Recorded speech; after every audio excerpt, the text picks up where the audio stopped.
Hey, what's going on guys? Maldiva here, and today we're going to be going over my talents for Affliction Warlock in the 8.0 pre-patch for BFA.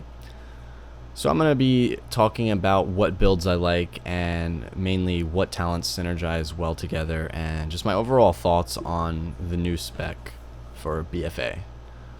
So starting off with the level 15 row, Nightfall, this talent is extremely weak.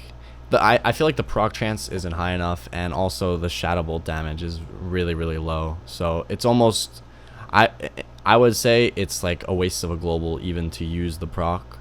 So that's why I don't do that. Drain Soul, the crappy thing about this is it replaces shadow bolt, so you're still gonna have drain life, and this spell will not heal you. So you'll have this spell and drain life. I think it would be better if it was combined with drain life, so it would actually heal you as well. Plus, on top of the execute that you see, it has damage is increased by 100% against enemies below 20% health. That is like the only good thing about that talent, but even then I still feel like it has low value.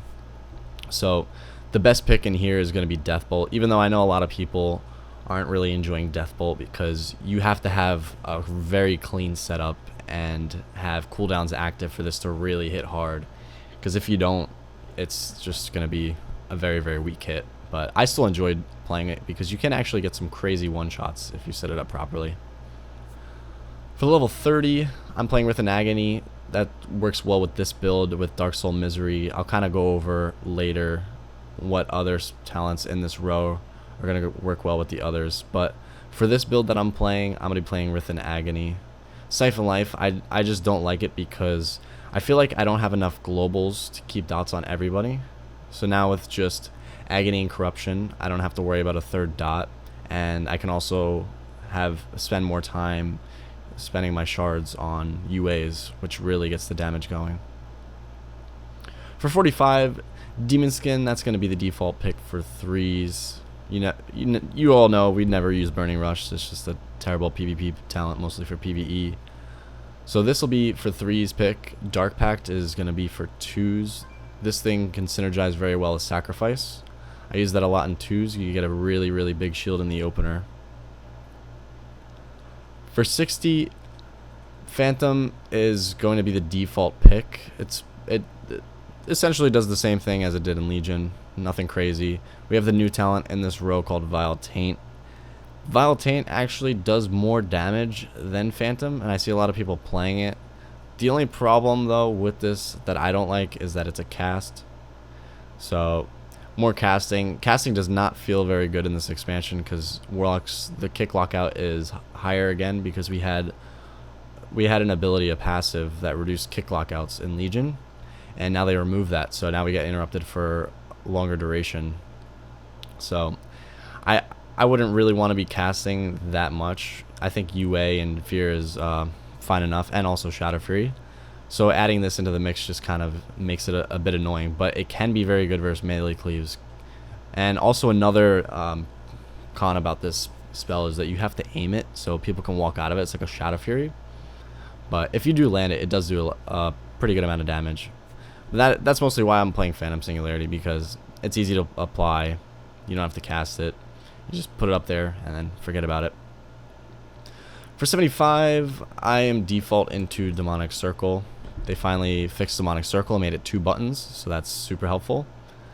You can probably play Mortal Coil and twos. I would mostly say that's like a twos spec, and reducing the cooldown of Shadow Fury, I don't really see that being worth it over like Demonic Circle. I think this one will always be like high value.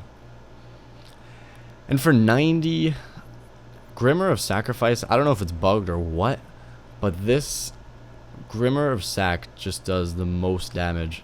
If you look at your damage breakdown from a lot of the games, Grimmer of Sac will maybe some games, like as you can see here, it was my #1 damaging ability, but it's mostly around the top 3, which is really crazy. And they also added the special pet ability when you use this now, because back in Legion they took that away.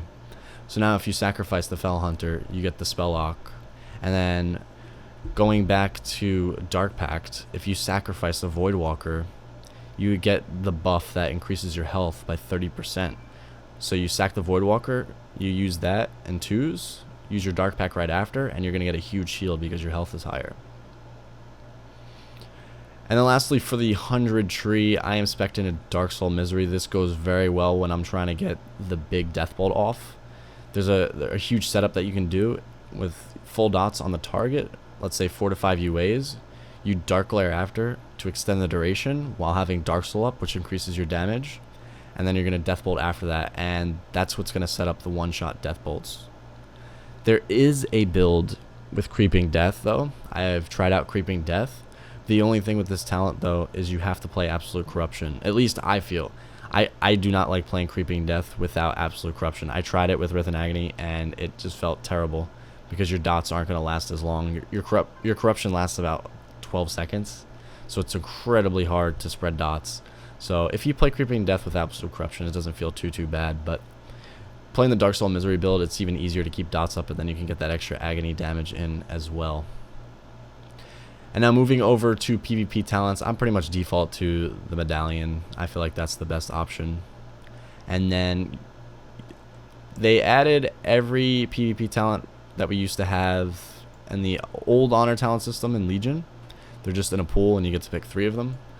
So I would say the must-haves are, I really enjoy Rotten Decay. Some games you don't get to use it at all or very much, but compared to the other talents in here, this one just felt the best overall. I tried playing with Curse of Shadows. It might have been bugged, I'm not sure. It just didn't feel like it was increasing my damage by much.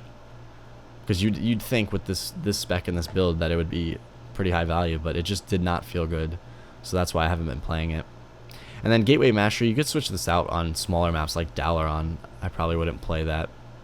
And you can go for, let's say, a Curse of Fragility if you really want to go for the extra damage. And now a lot of people have been talking about playing Endless Affliction for the Death Bolt. The only problem I have with Endless Affliction is it does reduce the DPS that your UA does, because it's extending the duration but not increasing the damage. So overall, your UA is going to do less damage per second.